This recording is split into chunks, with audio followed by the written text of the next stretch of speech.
social well-being, and this comes with loads of discipline. Introducing to you a health show on the people's favorite television channel in the northern region, Zaa TV. On the Zaa Health show, we are poised to raise a generation of healthy people, knowing good health is wealth. Each week, we are joined with health experts and specialists depending on the topic to be discussed. It's not just a show, it's a big deal. Join me this and every Saturday morning at 8 a.m. Let's have a healthy one-hour discussion that will position you and your family at a healthier state. NutriDiet with Amasa Kumankuma, your health, my concern. And indeed, you're welcome back once again to the NutriDiet Health Show here on Zaa TV with Amasa Kumankuma. After a long break for the Ramadan, I'm super excited about this. And of course, what's adding up to my excitement, my birthday this week. I'm so happy. And you're welcome once again to the NutriDiet Health Show. This week, we are discussing a very interesting episode and a very interesting topic. And I'm joined in the studio by students from the Medical Students Association. That they are students from UDS offering medicine, and they are here for a reason. They have an annual celebration with a particular topic they talk about and they create awareness on. So before I introduce to you my guest for today, as we always started our show with, we will have health trends, which are health news that has been trending in the country for the week. So on our first story, the Food and Drugs Authority has reacted to the recall and importation bans imposed on Indomie instant noodles chicken flavor. In a statement, assured the affected product Indomie instant noodles with the Lada Yakuku inscription on the label is not a registered product in Ghana. It's just the absence of disease and infirmity, rather the state of complete physical, mental, and social well-being, and this comes with loads of discipline. Introducing to you a health show on the people's favorite television channel in the northern region, Zaa TV.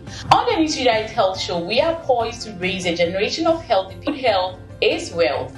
Each week, we are joined with health experts and specialists depending on the topic to be discussed. It's not just a show, it's a big deal. Join me this and every Saturday morning at 8 a.m. Let's have a healthy one-hour discussion that will position you and your family at a healthier state. NutriDiet with Amasa Kumankuma, your health, my concern.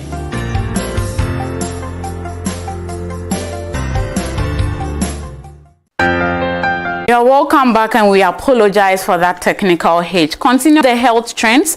The Food and Drugs Authority has reacted to the recall and importation bans imposed on Indomie instant noodles chicken flavor in certain African countries. The FDA, in a statement, assured that the affected product Indomie instant noodles with the Lada Yakuku inscription on the label is not registered product in Ghana. It is said noodle chicken product that is registered in Ghana is manufactured locally and only occasionally sourced from Nigeria. Both products are taken through a rigorous process, including testing regimes for aflatoxins and pesticide residue before market authorization is given. Meanwhile, periodic post-market testing is also conducted. Ghana's FDA said it was currently testing samples of the products obtained from various sales points in the country. It also directed persons in possession of the unregistered Authority has closed down the East Legon branch of Mawako fast food restaurants following allegation of suspected food poisoning. The move, according to the FDA, is to help investigate complaints from customers. A statement signed by the Chief Executive Officer of the FDA, Delisi Mimidakon, on Thursday, May 12, 2022 said, "We have closed down the restaurants and together with other relevant agencies started investigations. We wish to assure the public that the issue would be thoroughly investigated and appropriate actions taken." Meanwhile, 53 persons said to have been affected by the incident are currently receiving treatment and their medical bills are footed. Moving away from food hygiene stories, the clinical decision-making unit has been commissioned for the accident and emergency department for the Tamale Teaching Hospital. The 7-bedroom capacity units will attend to stabilize accident patients to create more room for new admission. And that's it for health trends this week on the NutriDiet Health Show. And before I introduce you my guest for today, we'll go for a quick break. We'll be right back. Health, they say, is not just the absence of social well-being, and thus comes with loads of discipline. Introducing to you a health show on the people's favorite television channel in the northern region, Zaa TV. On the Nutrient Health Show, we are poised to raise a generation of healthy people, knowing good health is wealth.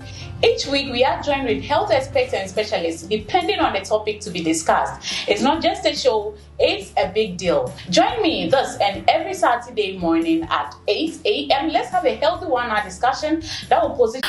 You're welcome back on the Nutrient Health Show. I'm Amasa Pumankuma, and like I said earlier, I'm joined in the studio by well-learned students from UDS Medical School, and my first guest is Benjamin Banahene, who is a senior physician. Ms. Chiaki Otuyeye Stephanie, who is the secretary for Federation of Ghana Medical Students Association.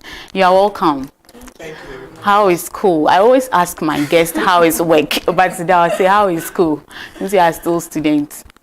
It's okay. It's nothing we can't handle. Okay. And then you are already a physician assistant and you are now a medical student. When did you join? Just one grade. Okay, so when? Which year are you now? This year. Okay. Impressive, So back to our topic is saying we should give the malnourished child what? A chance. So first of all, let's talk about your week. We've been having Health Week every year. What inspired this particular theme for this year? Okay, so and we did this after doing a research into the needs of our country. We realized that a lot of things have been overlooked, especially when it comes to children, because we are always thinking about fighting cancer, fighting diseases that affect them, fighting malaria and all of that. But one very important pandemic, I call it a pandemic because it's killing a lot of children, that we've usually overlooked over the years, that we don't see a lot of investment into, a lot of people giving ideas, a lot of people coming together to support. And it looks like we tend to overlook it because we feel like, after all, we are eating. So what's the point of saying we should give children a particular sort of food? And so that was it on a national scale. And for UDS, Medical Students Association, it's very important to us because it goes a step further than children are dying and all. Tamale, or the northern part of Ghana, actually ranks highest when we talk about malnutrition in the country. So it's one thing that is very important to us, to ensure that we at least give children the chance to grow up and become them what they need. Okay. So throughout the week, I've been following, I'm just like that with MSc. So I've been following whatever activity you've been having throughout the week. I realized you went out on an outreach, not really an outreach, but you were within the metropolis creating an awareness and all. So how has it been? The response, and then how the whole week? Well, I would say that the metropolis has been receptive.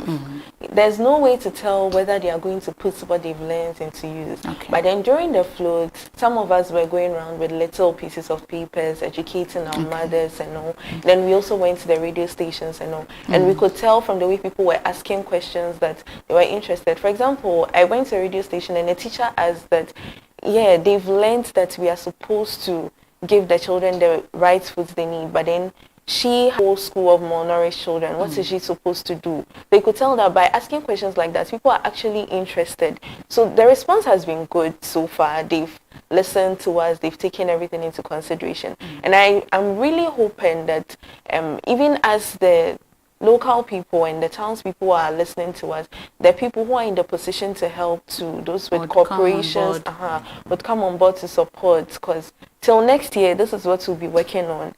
It's one thing that I really hope would also come to help us push this new mission that we're in. I should call it attack or the from students who are trained to be nutritionists, and they think bringing on board medical students to talk about nutrition is something that is, inappropriate in a way. A few words, convince whoever that is watching for them to accept whatever you're going to say now as to be medical doctors talking about nutrition. Yes. You see, the thing about nutritionists and I think this is something that is in all healthcare fields. we are all doing the same thing, but then somehow it looks like we are trying to overlap. But the issue is that the nutritionists, I think they do an amazing job to begin with of educating us. But then you see, when the conditions come, supposedly 10 months old, and when the conditions come, we are the ones they bring them to, and all of that, so we see the effects firsthand, and most of the time we call the nutritionist to come and advise and all of that. But then again, we are also taught, so it's like we are the first line response system, and then when we have to delve deeper to go advanced, we call them. So we are not trying to take anybody's job, we are just trying to help. So we are not trying to take your job, please. We are just trying to help. So Mr. Vanahine, let me come to you. We're talking of the malnourished child. Who is a malnourished child? Okay, so when we talk about a malnourished child, we are referring to a child that is lacking the basic nutrient, his or her successful growth pattern. Yes, that's a malnourished child. So that child is not properly fed, not necessarily eating a lot of food, but rather food that lacks the basic nutrients that would aid your body. When we talk of malnourished child or malnutrition, has it got to do with just lacking? Not just lacking, but sometimes to in their still they are lacking some basic nutrients that the body really needs. So basically it tends to lacking of the basic nutrients that the body would need to survive.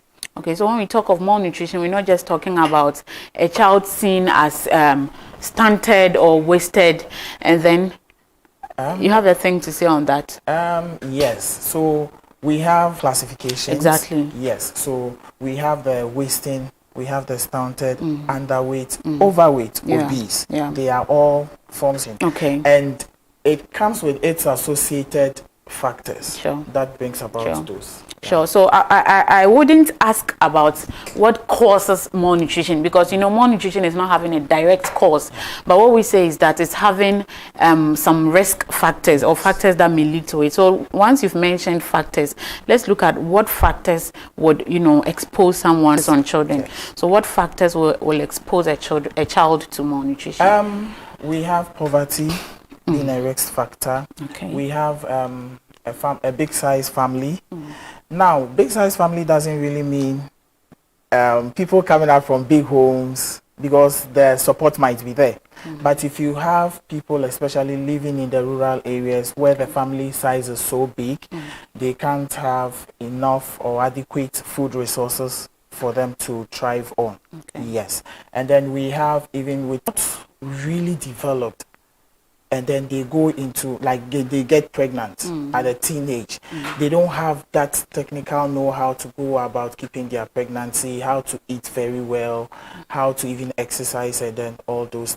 If you have people having shortage of food in their community or in even their homes, yes, people tend to feel like eating is just eating. Get food and eat. Irrespective of whether it's good food with quality or whatever, they are just eating to satisfy their stomach. That's all. Yes, so these are some of just the risk factors that are associated with. Maybe do you have a thing to say about that? No, he mentioned the poverty, and he also mentioned the issue of large size families. And I would also like to talk about the aspect of ignorance, in the sense that people are also not eating the right food because they do not know. And this is why I feel like it's very important for us to educate their children whatever that they find. And I would also like to emphasize the teenage mothers. It's something I'm very passionate about, because when a child gives birth to a child, you don't expect someone whose body is already now developing to also produce someone else, and then and then there's the stigma they face, like, you are 13, you're pregnant. How would you get the courage to go to antenatal for the nurse to tell you that be eating this, be taking those supplements and all of that? So I feel like those are also other important issues that also need to be addressed. Then talking of malnutrition in children, I don't know if you've heard of hidden deficiency. Do you have a thing to say about that? So when it comes to the micronutrients deficiency, that's we always focus on macronutrients, but then Micronutrients, basically, for those of us who might not get it, they are what helps the macronutrients to do their job. Okay. So you have things like potassium, we have sodium. Sodium we can get from salt. We are getting our iron from meat. We are getting our zinc and all those little things. Sometimes we even add water. And those are the ones that, for example, potassium and sodium, when you eat the food and then the proteins need to get into the cell to strengthen your body and to build new tissues and all, it's potassium and sodium that will transport them. So if you eat all your proteins but you're not getting potassium, it's not being transported. So what you're doing is technically achieving nothing. So these are some of the things, and that's why it's important for us to eat our fruits, eat our vegetables, eat our plantains, our beans, drink a lot of water, all those things that we do not really consider, because eventually you will be feeling like you're doing everything right, but your child is not growing. So there's actually a situation whereby you can be seen taking all that you're supposed to take, but the body cannot use it. Yes, basically. You are just depriving the body of what its work. It's like you've given someone an axe to go and farm, but then the person does not have hands. So how do you use the axe? So giving the person the micronutrients is like giving the person arms. Yes, it's like making sure someone has arms to hold the axe. These micronutrients, by giving it to them even on a normal basis, it aids, even as they take low quality food, these vitamins are there to prevent those conditions from really setting in. Now we will come to how you couched your theme. I still want to find out more. And you watching the Kuma, we are discussing, more nutrition in children. And later parts of this show, I'm sure we will allow phone calls and text messages for you to ask whatever question you have. But before that, your theme, nourish child a chance. What are you trying to portray with this thing? Do you want to talk about? Basically, what we are trying to say is that for a malnourished child, so far as you're growing up and you're not getting you need and the right amount of nutrients, the odds are against you, basically, because we need proteins for cognitive development, for growth of tissues and all of that. Give the malnourished child a chance. It's not about don't deprive them from doing what they can do. Oh, actually, the fact that you are making the children malnourished is depriving them from doing what they can do. Because if I'm supposed to, for example, personally, if my mother had not given me the right nutrients, there's no way my brain would have developed enough for me to be able to learn. So not giving them what they need is taking their chance away from them. So we are saying, give them the right nutrients, give them the right, and by doing that, you're giving them a better chance at life. You're giving them a shot. You're helping them become the great leaders and the great people that they are supposed to be. You're helping them live up to their full potential. So that's the chance we are talking about. Even those who are already malnourished, when we help them, when we treat them, give them their supplements, the right food, we treat their associated complications. It's a way of giving them a chance. It's a way of making sure that even though the odds are already against them, at least we are setting them higher than they could have reached without all that we could give to them. That's very deep. And about future leaders here. Tomorrow, you and I will not be sitting here. It would be these children that would be sitting here. So if we don't help them nutritionally to develop, then we are doing a lot of harm to them.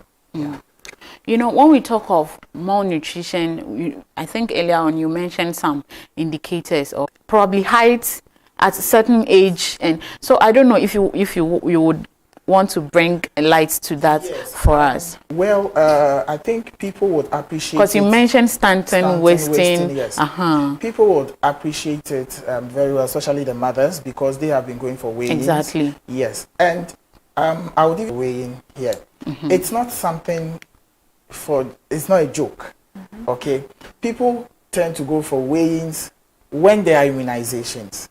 So that's what they are more particular about. But when it comes to the weighing itself, where they weigh and they chart in their child welfare books, they are not very particular about it. They feel like it's just a waste of time. But it is something to really check whether your baby or your child is really thriving well. Because we are looking at the weight, we are looking for age. Yeah. At every particular point with your height. Okay. Yes. And so if you go for these weighing and they check, they have their mechanisms they use in checking these weights and then correspond it to the height.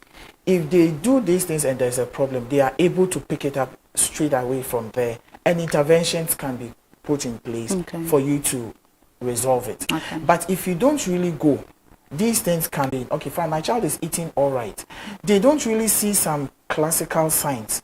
Some people would look at you and they will feel like, oh, the father is like that, the mother is like that, so there's no need. But definitely there's something going on with this child. And it is during these weighing sessions that we'll be able to detect that. Most of the cases we get at the facilities are cases that have been for long and they've gotten to a deplorable stage.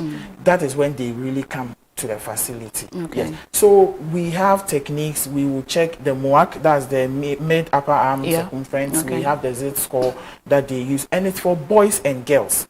Okay. So it corresponds with your height and then your age. So if it is wasting, you are having less fat on you. If it is stunting, you are kind of short. Shorter than your age. No, you are shorter than your age, but not just any short person. So you are kind of short. If it is even underweight, your weight with your age doesn't correspond.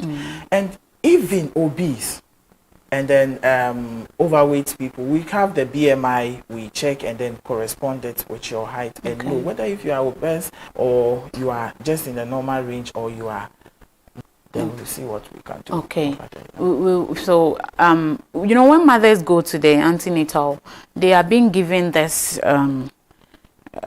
supplement always. Most importantly, they what they don't ignore is the folate. How do I put it? Factors that bind to oxygen. You see, we breathe in and breathe out and all of that. So when iron binds to hemoglobin, it's able, and when that happens, I feel like I'm taking it too technical. So take it as you have mothers that you are educating at the hospital. Yeah, we have some, let's just call them things in the body. So the blood. Let me make it simple for you. A mother has come to you, or you said you even went out for this outreach. So you've gone to meet a pregnant woman, and are trying to, you know, convince this mother to be taking folic acid. So just in simple terms. Well, if you are pregnant, it's different from what it basically does is helps to in the formation of the important parts like the brain of the child, the spinal cord, all those things. Because when you don't take your folic acid supplements, please be taking your folic acid. It's important. I'm smiling, but it's very important because we have conditions like spina bifida, things that I actually experienced. That I had a mate in GHS who had those issues and she survived.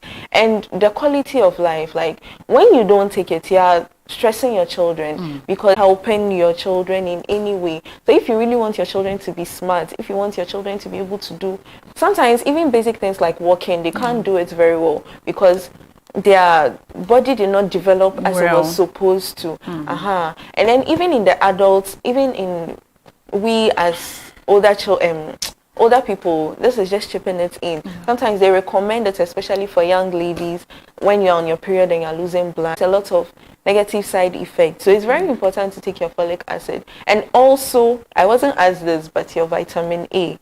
It's also important if you want your children to have good eyesight, if you don't want them to if you don't want them to have any diseases of the eye that can easily be prevented, please be taking your vitamin A supplements. All right. Do you want to add something?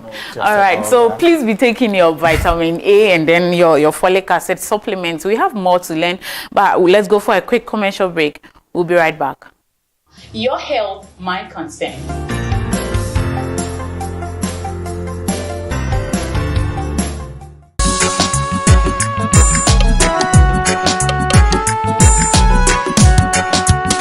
Zayirin ya soci ni beshele matina ambora to soci na asama ni beshele mbon dimi yela Absonic dang yela gwelngwani Absonic nang de la promotion bo moto shanga denye 110-3 la no 110-5 denye Jaguar la things don't change with Absonic motorbike. Absonic, good quality, good life.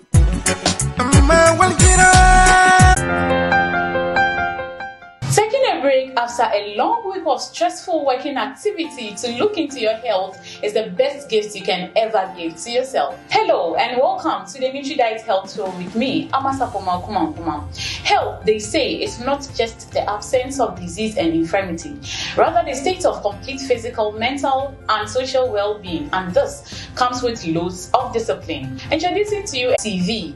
On the NutriDiet Health Show, we are poised to raise a generation of healthy people, knowing good health is wealth. Each week, we are joined with health experts and specialists depending on the topic to be discussed. It's not just a show, it's a big deal. Join me this and every Saturday morning at 8 a.m. Let's have a healthy one-hour discussion that will position you and your family as a healthier state. NutriDiet with Amasapoma Kumankuma. Your health, my concern.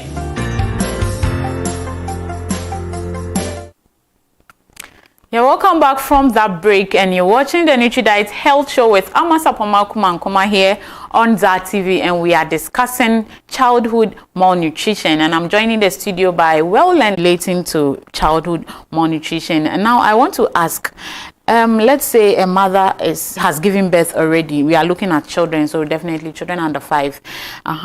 What are some of the so now let's look at foods itself that they can, pick from. Because some children are very picky when it comes to, eating at that age. So what foods can they pick from to get a very optimal, nourishment? I would like to start with the mother. You yourself as a mother, you have to start by taking good care of yourself. So as you are talking about the balanced diet, you as a mother also need to make sure that you are getting the right foods. So as you've given birth, you're not just taking your usual TZ and just mixing some soup, but then you're making sure you're getting, at least you can sprinkle fish powder, be eating your eggs and all of those things.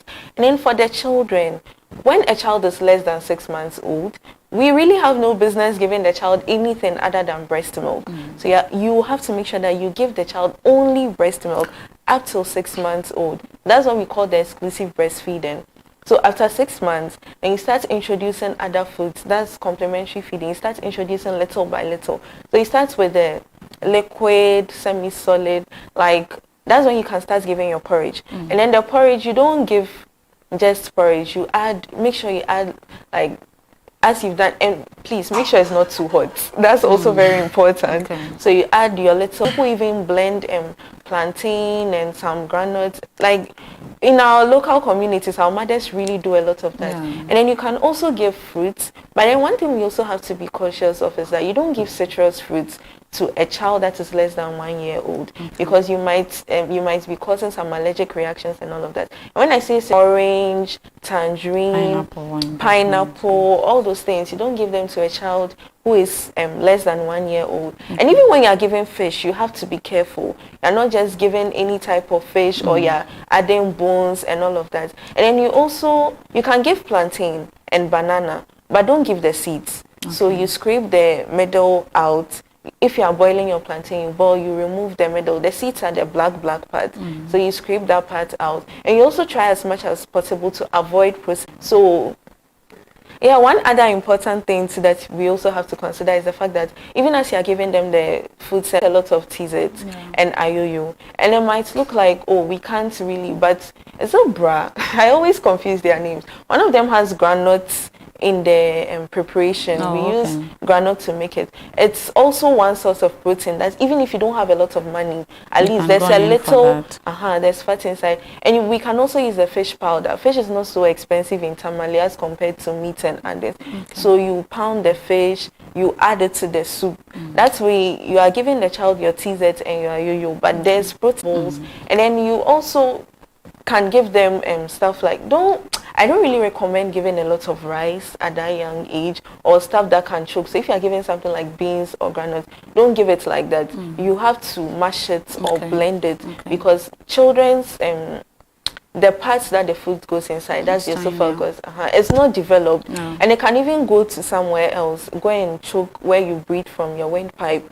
So when you're giving them those things, you also have to mash it, sure that it's smooth, something that they can just eat and take it in. So as they keep growing, maybe when they get to 1 year old, then you can actually start introducing them to the food we've been eating at home. But that so one, why are you pointing at me?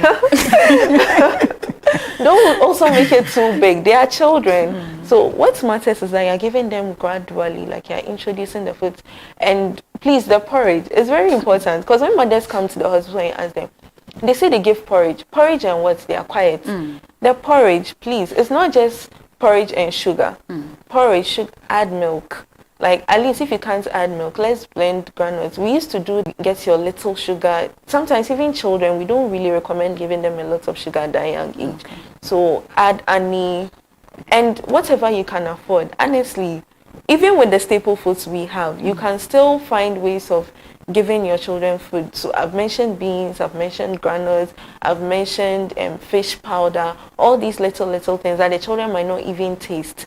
So for the children who are picky, trust me, when you give them these things, they will still love to eat it, depending on how you make it and how you present it to them. And another thing that we tend to overlook is hygiene. Yeah. So when we are feeding children, let's make sure we are washing their bowls well. We are getting the food from hygienic. We are washing our vegetables. If you don't have running water, at least you can put a little salt to make sure that you are washing it very well, because they're causing diseases in children too. The children will be able to have the food in front of them, but they can't eat it because the child is sick. Right. So let's make sure that food is also hygienic for children. I would want to just say something like I don't know what you want to say, but I want us to touch on this. You know, malnutrition cases usually are considered as emergency cases. So when you get a case like that at the hospital, how do you determine whether this patient has to be admitted, has to be an inpatient, or this one has to be coming like an OPD, outpatient? Is there any particular thing you use to, determine a malnourished case, whether it has to be admitted or it has to come from the house? Yes. Look at their vitals. And if the child has severe wasting, you would know. They are very weak. They can't even walk. They can't even cry. That's one key thing. They can't cry. Even some with crying, you don't even see tears coming out. They are moaning. So these are some of the things we look at before we take a decision whether we are admitting this child or we are not. Sometimes with those that we just attend to them on OPD basis, they are still active looking. They are able to still eat something, move up and down, and just that you have some minor observations you see on them, like hair discoloration, maybe some kind of bony parts showing. So those ones can be referred to the nutritionist or a dietitian who can take them through the complementary foods to eat, and then we add some supplements to it in case there is any comorbidity alongside. But those on admission, we resuscitate them and still involve the dietitian or the nutritionist around to help with the complementary feeding. That is fine. We're mentioning complementary feeding. I know of the RUTF. I don't know. The ready to use therapeutic foods. We are continuing with the discussion, but at this point we will open the phone lines and the text message line so that you can send in your text message, ask questions you may have about this discussion, and then we will wrap up the show. You wanted to say add something too. You made a statement that children are very picky. They are very picky when you make them like that. Okay.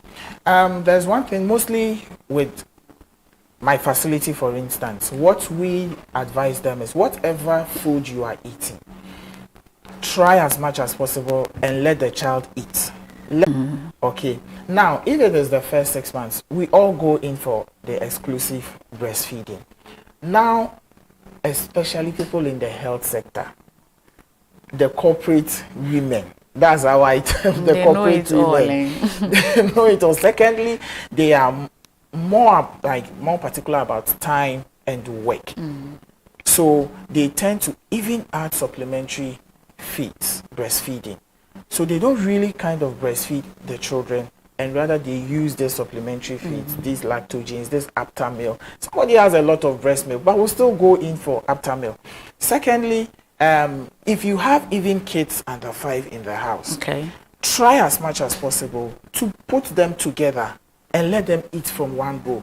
Children are very sensitive when it comes to discrimination. They are very sensitive because if you give his or her own food to him to eat, they feel like you are doing something.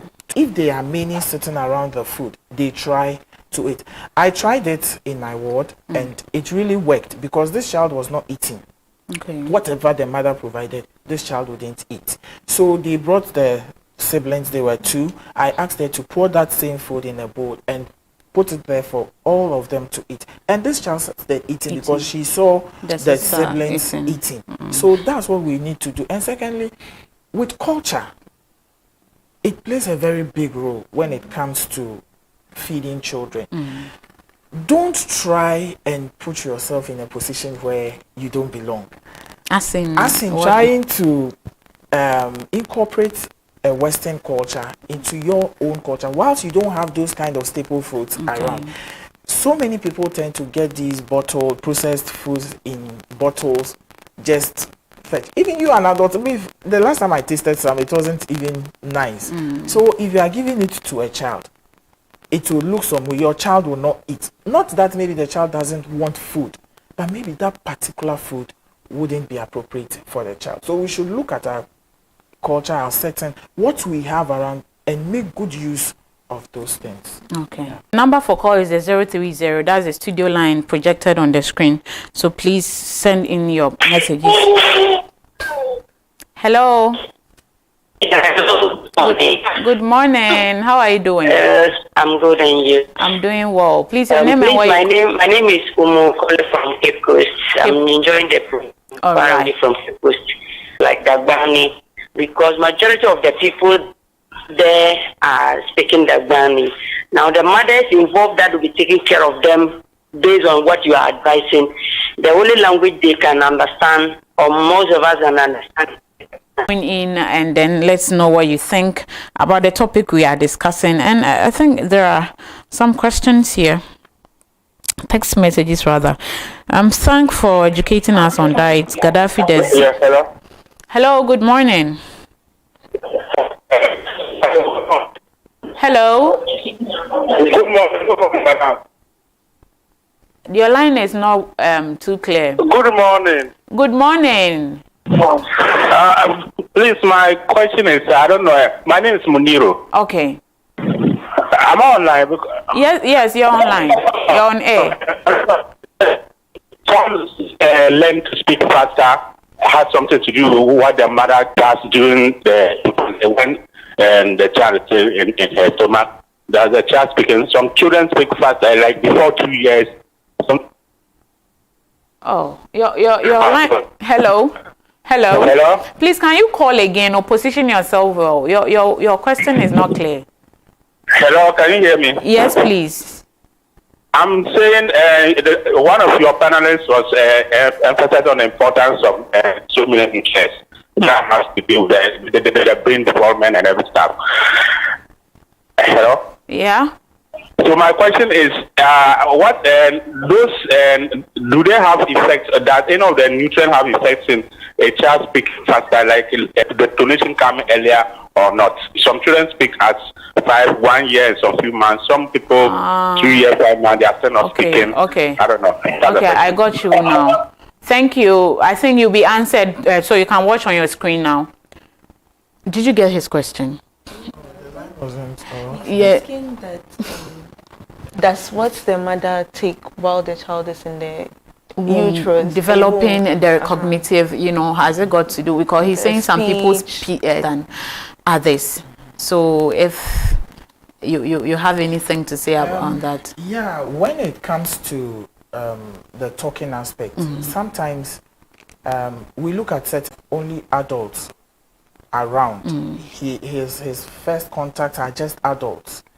He tends to kind of relax a little because with adults we do a lot of complicated things. Okay. But when there are children around, they tend to pick to crawl. It took him time to walk. It took him time to talk. Okay. The second and the third that comes, aside maybe genetic traits or something, when they come because of the first child, they learn from those children a lot.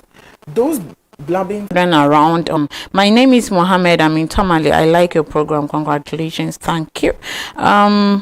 Please, is it advisable for guys to take folic acid? A guy, please. So especially whether we like eating gari and beans but still healthy, like today we are talking about children. You that you are grown already and you are taking gari and beans. Today we are talking about children. But he's asking if guys can take folic acid. Please, I'm Priscilla texting from Techiman. It is a very nice program, very educative, and I have learned something from the folic acid supplement, and it's very good. Please, I want to ask what causes yellow eyes in children? It's a different topic altogether. I always don't allow diverting the topic we are discussing. I don't know if it's let me briefly touch it on the angle of the feeding aspect. Okay. If you give birth to a child and you don't have enough breast milk for the child, they tend to be yellowish. That's just one of the classical signs. Not all yellowishness it's attributed to just a liver problem or a jaundice. Okay. It's just that the child is lacking the necessary nutrients they need to get from the breast milk. Yes. So if you have if you're a woman or a pregnant woman and you give birth, make sure that the moment your baby comes out, initiate the breastfeeding, because that will stimulate you to produce the milk for the baby. It's very important for the baby. If you give birth and the baby is becoming yellowish, you do your various medical tests, everything is in order, and still there's that light yellowishness, then it means there's insufficient breast milk. Yes. Next week. So, okay, then it should be my child will attain or be 6 months next week. What are the specific foods I can start giving him? And again, Dobino, the Saudi Arabian fruit, can it be given to him? Dabino. Dates. Oh, okay. What they call Dabino. Oh, I see. Yeah. So he's asking if he can give. That one isn't all solid. It's solid, but 6 months. They blend. You can make it soft. Yes, they blend it and mix it. Okay. Then I think you can. I thought it was a processed food that's packaged. So I was going to tell you to text me later. I find out from the FDA if it's registered in Ghana. Okay, so Hudu from Gurugu, please, my child is refusing to eat. So how can I encourage her? I think Mr. Benjamin talked about that. If you have children in the house, let them eat together. Is there someone on the line? Hello. Hello. Good morning. Good morning. Your name and where you calling from? Is this Zaa TV? Yes, please. That's Zaa TV you're talking to. To contribute to the program. Hello. Hello. Hello. Good morning. Good morning. Please, is this Zaa TV? Yes, please. You're on air. Yeah, please, I would like to contribute to the program. Yes, please. You're welcome. Thank you. So I can speak. Yes, you're on air. I mean, she gave birth, and actually she was on drugs. So when she delivered, she couldn't breastfeed the baby because whenever she breastfeeds, the baby will vomit yellowish. So she stopped breastfeeding the baby. Then they advised us to buy the SMA or what. So she didn't breastfeed her. So I want to know whether it was because she was on drugs or what was the cause of the very yellowish. And anytime she breastfeeds, the baby will vomit. Deep yellow. You said the mother was on drugs. Yeah. So can you be specific? It's diabetic. Okay. All right. You can watch out from the screen. You take notice of is the fact that there are some drugs that might be okay for adults, but might not be good enough for children. That's why in a lot of ads we say, so that might have caused it. That's why they were advised to take the SMEs, because we call them formula in layman terms, and most of the time these also have the nutrients that the child needs. breast milk is optimum. That's the target. But in conditions like when the mother is unable to provide breast milk because we can't take the mother of the diabetic medications, that will also be detrimental to her. Okay. So in those conditions and in those situations, the SMEs come in, so they are a substitute, and they have up to at least, let's say, when you are breastfeeding. But when it can't, we bring in the formula to help. Okay, we are almost exhausting our time. I wouldn't take calls, but let's, do the text messages here before we go. Good morning to you all. Please, I'm very grateful for your discussion on nutrition and diet. Please, my question is, I want my wife's womb to be fertile for conceiving. What supplement is advisable for her? Please send me a message on this number. I will answer you off air. All right. First submission. Please, I have 7-month baby. Can I give him Banku and